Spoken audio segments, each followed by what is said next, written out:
उत्तराखंड के कुमाऊं मंडल में आई भयावह आपदा का कारण वैज्ञानिक इस क्षेत्र के नजदीक चीन और तिब्बत के पठारों को बता रहे हैं। वैज्ञानिकों की माने तो कुमाऊं रीजन ने चीन सीमा और तिब्बत के पठार में हॉट और कोल्ड वेव का वेव फ्रंट हमेशा बनता है। इस समय इस रीजन में इसके साथ साथ वेस्टर्न डिस्टर्बेंस, अरब सागर और बंगाल की खाड़ी में कम वायु का दबाव बनना इस आपदा का मुख्य कारण रहा। वैज्ञानिकों ने इसके अलावा यह भी माना है कि सरकार ने कुमाऊं रीजन में अलर्ट को देरी से सर्कुलेट किया, जिसके कारण इस क्षेत्र में नुकसान अधिक हुआ। साथ ही वैज्ञानिकों का यह भी मानना है कि अब प्रदेश के 14 जनपदों में छोटे मौसम केंद्रों की स्थापना करके ऐसी भयावह दुर्घटना से बचा जा सकता है। गढ़वाल विवि के भौतिक वैज्ञानिक और भारतीय मौसम पर लंबे अरसे से शोध कार्य कर रहे वरिष्ठ वैज्ञानिक आलोक सागर गौतम ऐसी घटनाओं पर हमेशा अपनी नजर बनाए रखते हैं। उन्होंने इस घटना को राज्य सरकार के लिए सबक बताया है। उन्होंने कहा, गढ़वाल क्षेत्र में देखा गया है कि चारधाम यात्रा के मद्देनजर मौसम विभाग की इस घटना को आम जनता तक जल्द से जल्द पहुंचाने की कोशिश की गई है,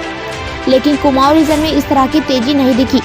जिसके कारण आमजन के साथ प्रशासनिक अमला ढीला रहा, जिसके कारण कुमाऊं मंडल में जनधन की अधिक हानि हुई।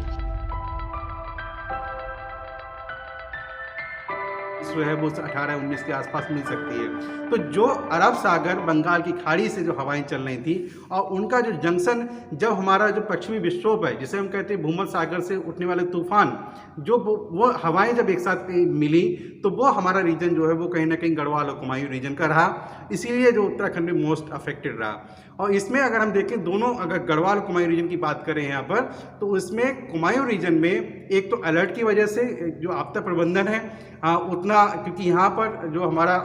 जो गढ़वाल क्षेत्र है इसमें अभी चारधाम यात्रा चल रही है, यहाँ पर अच्छे से अलर्ट हो पाया और जो जितनी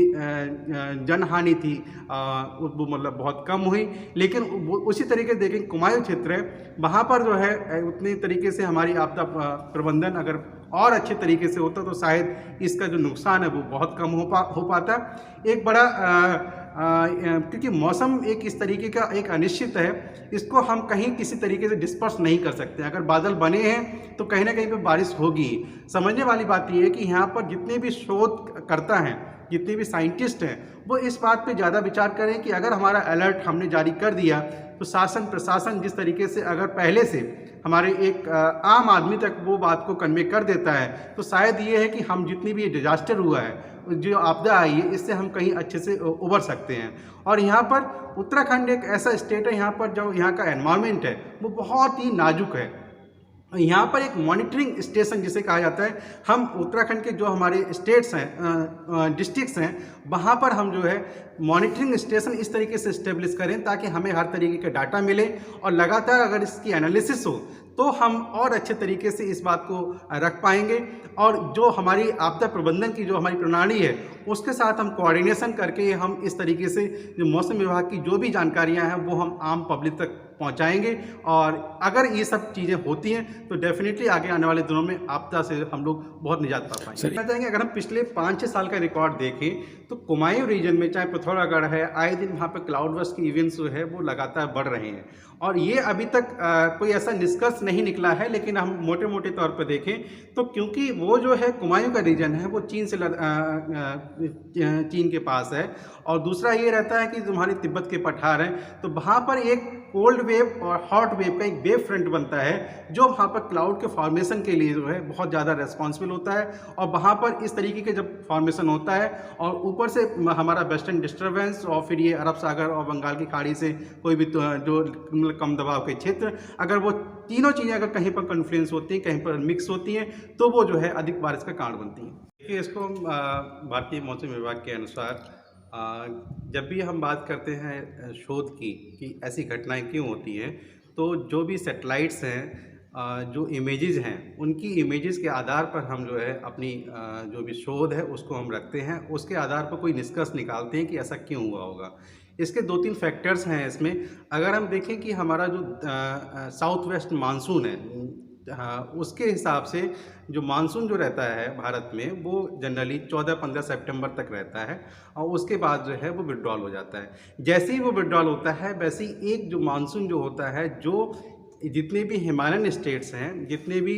उत्तर भारत के जो भी स्टेट्स हैं, उनमें स्नोफॉल और बारिश के लिए रिस्पॉन्सिबल होते हैं। उसे कहते हैं उत्तर पूर्वी मानसून या किसे कहते हैं पश्चिमी विक्षोभ का सक्रिय होना। यानी दो तरीके से हम इसको समझ सकते हैं। यानी जिस तरीके से हमारा ये जो दक्षिण पश्चिमी मानसून था, जो हमारा विड्रॉल हुआ और विड्रॉल होते लेकिन वो एक सिचुएशन ऐसी बनी कि जो अरब सागर है और बंगाल की खाड़ी में है, वहाँ पर कम दबाव के क्षेत्र जो है वो लगातार उत्पन्न हुए और उनकी वजह से क्या हुआ, जो मानसूनी युक्त हवाएं जो हम अभी मान के चल रहे थे सभी कि ये विड्रॉल हो गया है, वो विड्रॉल प्रॉपर तरीके से नहीं हो पाया था और उसने उस चीज़ को ट्रिगर किया। साथ ही अगर हम बात करें उत्तराखंड स्टेट की, क्योंकि यहाँ पर अगर हम देखें तो जो मेजर जो डिजास्टर हुआ है या तो उत्तराखंड में हुआ है या केरल में हुआ है। तो अगर हम उत्तराखंड की बात करें तो यहाँ पर जो भी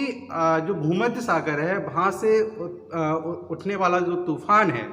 जो हमारे यूरोपियन कंट्रीज़ हैं और अटलांटिक महासागर है, वहाँ से ठंडी हवाएं जो होती हैं वहाँ को लेकर के जो है जितने भी हमारे उत्तर जो भारत के जो राज्य हैं वहाँ पर स्नोफॉल और अत्यधिक बारिश के लिए रिस्पॉन्सिबल होते हैं, वो वहाँ पर आकर के कहीं ना कहीं आकर के वो मिक्स हो गए। हम अगर बात करें कि उत्तराखंड स्टेट में गढ़वाल और कुमायूं दो रीजन हैं और उसमें हम देखें कि कुमायूं रीजन मोस्ट अफेक्टेड हुआ है और इसमें क्योंकि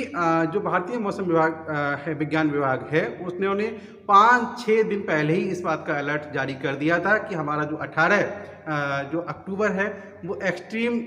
जो रेनफॉल के लिए जो है होगा, क्योंकि इस तरीके की इमेजेस आ रही थी, सैटेलाइट इमेजेस जो आ रही थी, उनमें जो क्लाउड बेस हाइट और क्लाउड टॉप हाइट उनमें जो है थिकनेस बहुत ज़्यादा थी। हम जो उसकी के आधार पर ये सारे आंकड़े जो निकल के आ रहे थे कि एक एक्सट्रीम